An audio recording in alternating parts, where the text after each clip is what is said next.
Subhanallah, ni hasil kerja Ainun kawan. Apa nama resipi ni? Puding karamel. Ni nama resipi puding karamel. Subhanallah, ni ngam manis dia. Manis, ngam-ngam. Tak terlalu manis dan tak terlalu tawar. Jadi memang ngam lah kawan. Jemput. Bismillahirrahmanirrahim.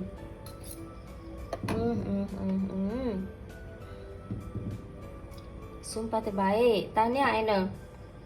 10/10. Apa perasaan? Happy?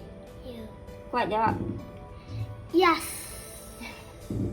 Happy setelah menjadi. Ni campak-campak je. Oh, dia cakap campak-campak je. Bolehlah jadi YouTuber selepas ni, bergantikan Umi dia.